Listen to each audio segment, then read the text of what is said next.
arabe. Plus de 200 millions de personnes sont considérées comme des arabes dans le monde. Être arabe est entièrement déterminé par les caractéristiques culturelles, indépendamment de la racine ou de la langue. Alors la question qui se pose, quelles sont les coutumes arabes les plus courantes?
Les critiques constructives peuvent être considérées comme insultantes et il convient de faire preuve de prudence à cet égard.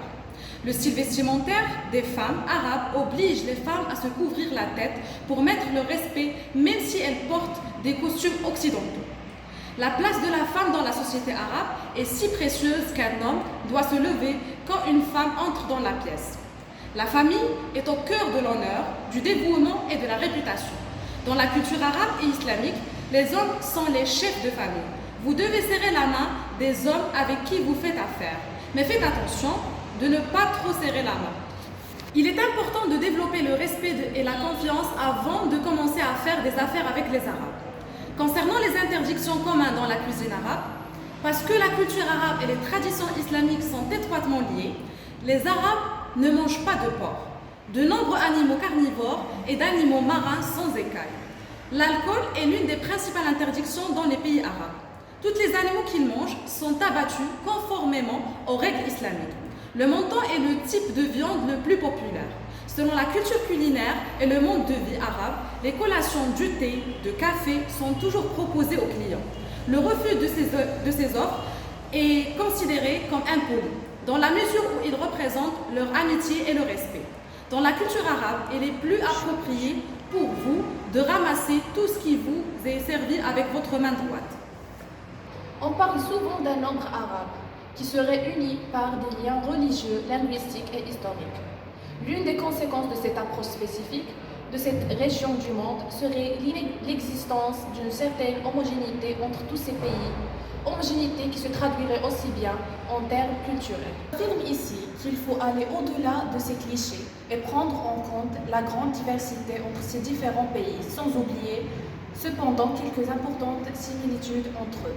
Les Maghrébins reposent sur l'idée d'un destin commun et des nombreuses affinités entre les peuples dans la région, la langue, la religion, l'histoire. Bien que affective, cette vision de l'intégration régionale est toujours présente dans les représentations populaires. Par ailleurs, on pourrait penser que nos différences de langue maternelle, de valeurs, de normes esthétiques ou juridiques font obstacle à toute reconnaissance mutuelle. Saisir de l'autre ce par quoi il diffère de moi et non ce en quoi il me ressemble me conduirait alors à nier le fait même de la diversité culturelle et à établir une distinction entre celui qui me ressemble et celui qui diffère de moi serait hors culture. Les plats communs arabes, bien que la culture de la cuisine arabe porte des noms différents selon les régions et les pays, elles sont fondamentalement similaires. Les plats arabes contiennent généralement beaucoup d'épices et de moutons, et les aliments à base de pâtes sont très courants. Pour en savoir plus sur la cuisine arabe, vous pouvez comparer les recettes de la région que vous visitez avec celles d'autres régions. Concernant l'hygiène de la culture arabe, l'hygiène personnelle est exceptionnellement importante pour les Arabes, tant sur le plan spirituel que pratique. Parce que dans la cuisine arabe, les plats arabes sont généralement mangés à la main et les mains sont toujours lavées avant d'être mangées. Le visage, les mains et les bras sont également lavés conformément aux croyances.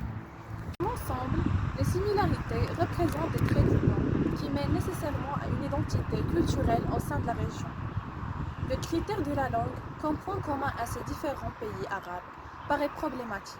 Certes, la langue arabe est présente dans la littérature ainsi que dans les médias, mais elle diverge dans la vie quotidienne par l'usage de dialectes propres à chacun de ces pays. À titre d'exemple, un Yéménite aura beaucoup de difficultés à comprendre un Algérien puisque leurs dialectes ne sont pas les mêmes, ces derniers mêlant des mots berbères, français, espagnols et arabes.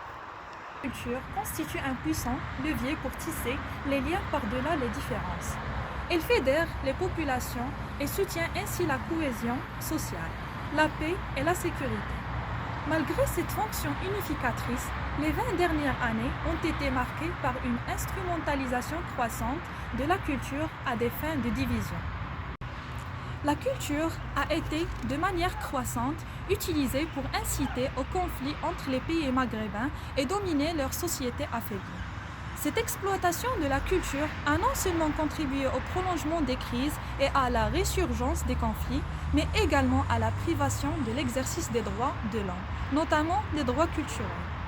Cependant, Du fait de sa signification et de son lien intrinsèque avec les populations, la culture a également été de manière croissante placée en première ligne des conflits et utilisée comme un outil de division, voire une arme de guerre.